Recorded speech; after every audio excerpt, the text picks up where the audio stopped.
Connecting Coinbase to TradingView allows you to analyze and chart your cryptocurrency investments effectively. Here's how to set it up.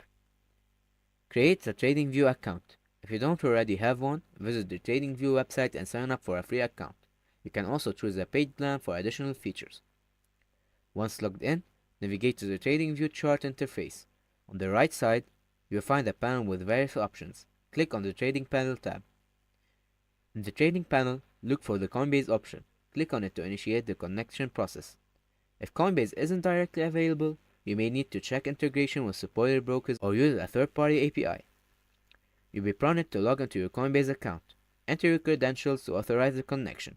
If prompted, allow TradingView to access your account information.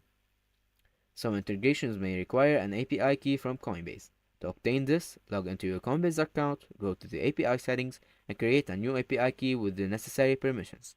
Copy this key and paste it back into TradingView if needed.